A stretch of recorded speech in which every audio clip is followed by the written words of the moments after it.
Good morning, friends. Kids, have you ever heard the phrase, walk a mile in someone else's shoes?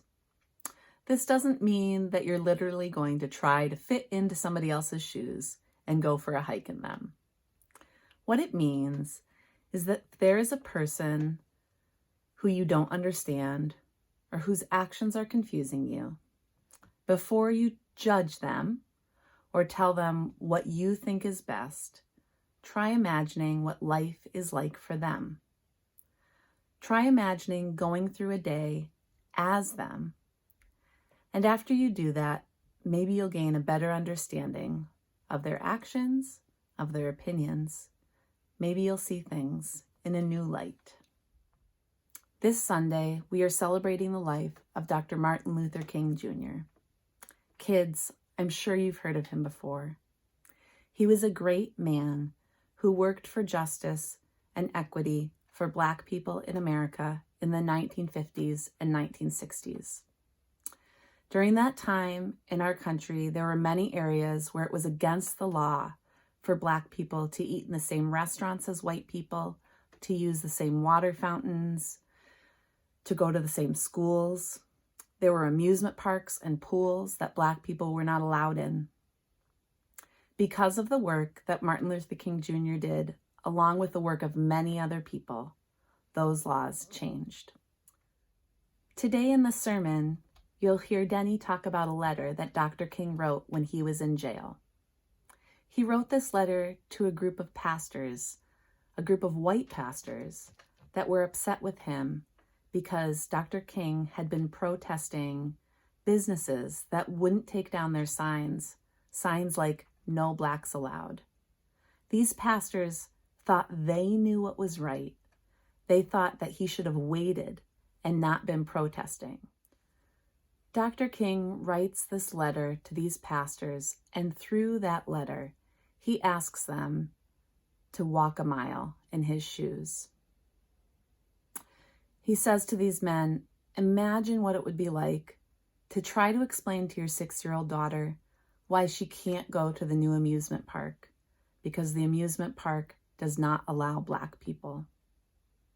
He asks them to imagine what it would be like to try to drive across the country and every night to have to sleep in the back of your car because not one motel would allow Black people to sleep there.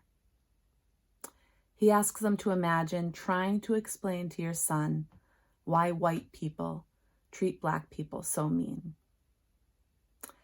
He asks them to walk a mile in his shoes so they could understand why justice could not wait. Kids, many things have changed since the 1950s and 1960s, but many things have remained the same. You might understand better than a lot of adults that things are still unjust and unfair for Black and Indigenous people. Kids, I want you to know that there are many, many people working for equity and justice in our country. There are many people that are doing the same things that Martin Luther King Jr. did.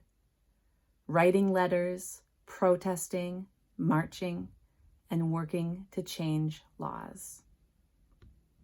And you get to be a part of this work too, if you want to. If you're not sure where to begin, I'd like to challenge you to try to practice walking in someone else's shoes. Kids, I want to encourage you to add walking in someone else's shoes as a part of your daily practice. No, you don't need to sneak into somebody's closet and take their shoes and try to squeeze into them to walk for a mile. But start taking moments to imagine what life is like for someone else. Read stories by people who look different than you do.